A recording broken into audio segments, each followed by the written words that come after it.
Hello, dear friends. Welcome to this program, Our Moments with God, our moments with the Word of God, our moments with the Holy Ones of God, our moments with the love and mercy and compassion of God, and more particularly, our moments with our own spirit, our own spiritual self, where God abides and where God's love can be found. And one of the attempts through these videos is to see if we can lift our spirit towards the creator of that spirit, God.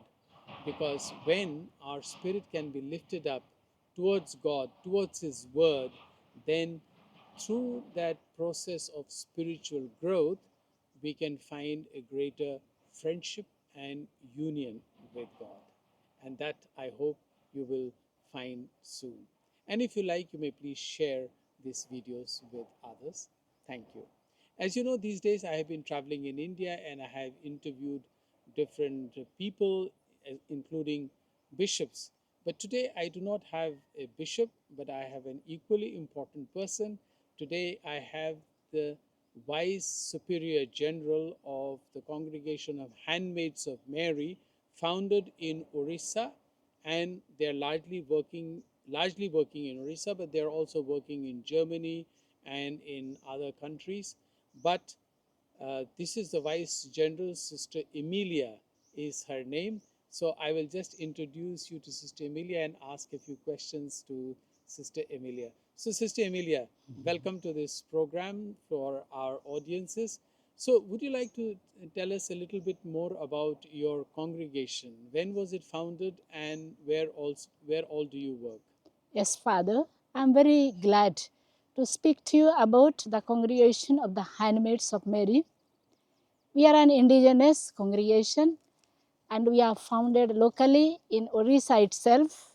The place name is called Kesramal and the year in which we are founded is 1944 by Reverend Father Edmund Harrison S.J., who hails from France, a Jesuit priest.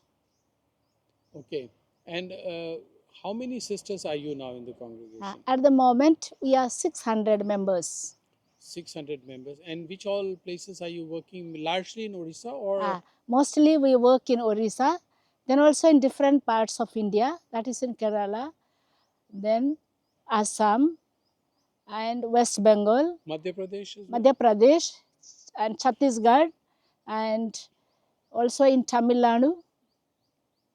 And abroad as well? Yes, we have also 5 houses in Germany. In Germany. And recently we are planning to open a house in South Sudan, in Africa. South Sudan. Okay, that's That a tough is, place, yeah? yes, that is our new venture. Okay, And we are expecting that we will do there well.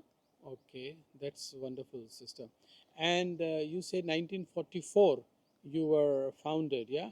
Then what was the role of Bishop Westerman in this, the SVD bishop here? Yes, soon after founding the congregation in 1944, our father founder got transferred to Palamu, that is in Chhattisgarh. Okay.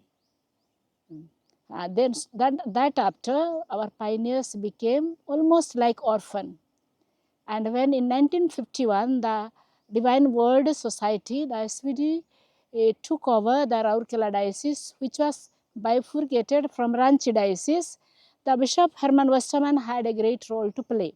And in fact, he is the first bishop of Sambalpur diocese, and he took keen interest in Handmaids of Mary.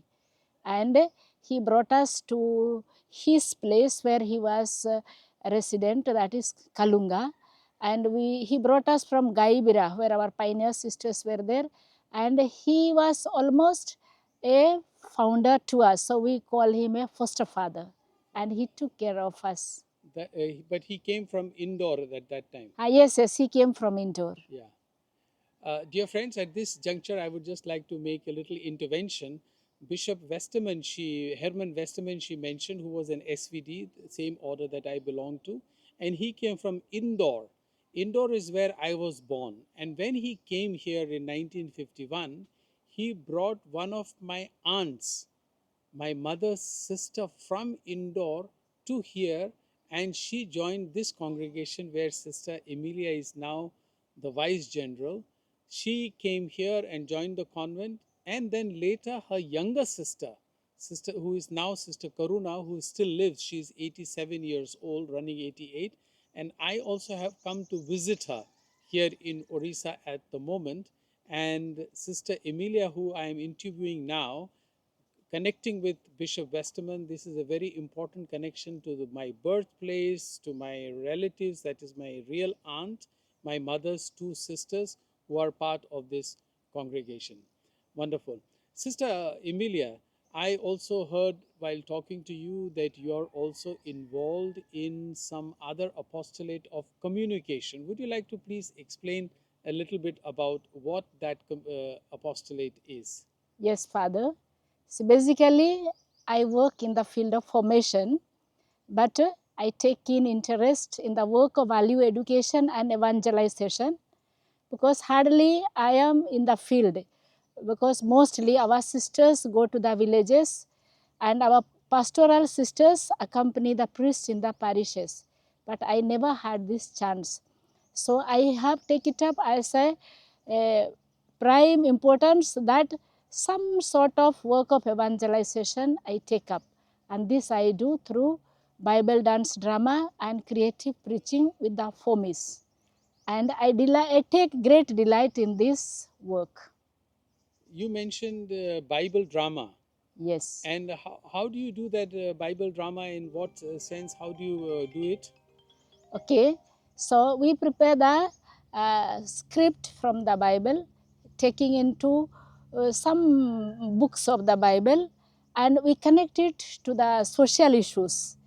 Thus, we make it very, very relevant to the present scenario of the life situation of the people. That's why it becomes really interest of the people. So we preach the gospel together with the value education and addressing to the social issues of the present society, so that it brings real message of gospel as well as addressing to the real life situation. May I ask you how many videos or of this dance drama have you already made? So far I have made 5 Bible dance drama. Five Bible dance dramas. And this creative ministry, is it connected with the same thing or is it something else? This creative ministry is our charism, one method of preaching the gospel. Yeah. And I also checked your YouTube channel to which I have subscribed. I found out that you have more than 14,000 subscribers. So you are quite successful in this apostolate of yours. Yes, I feel I am very successful, and the way people comment that it has really touched their lives. So I feel very happy. And you have plans to expand this channel further. How do you plan to expand it? Sure, I am in my next venture is to prepare 15 to 20 minutes of prayer and reflection for spiritual animation of the villagers. Especially, I have main interest to bring the good news to the illiterate and village people, and where no one reaches. Okay. And do you write the script yourself, or what's your role in it? And do you produce this? I mean, do you hire cameras? How do you do this? I write the script myself, Very and good. we also compose the songs, which is centered around the social issues or Bible. Ourselves, we put the, we go for recording, and it is for our original produce. Yeah. And are you a singer yourself, or you take help from others? No, I am not a very good singer, but there are sisters who are in my group, so we do it. It is a group venture. Yeah. And you see a very good future for this. You are finding that people are profiting from this and they like it. Yes, it is a very good method of evangelization. Yeah. So we are encouraged by our superior general, by other sisters, also liked by the bishop of the diocese, and all public encourage us very much for this type of work. Of this type of work. I think this is a wonderful work. Why I am interested, I got interested in interviewing you is because that is what I am trying to do also through this videos of mine or moments with God is to proclaim the word of God, to reach out to as many people as possible. Of course, it is hard work to daily produce a video with daily reflections on the mass readings and then to send it out.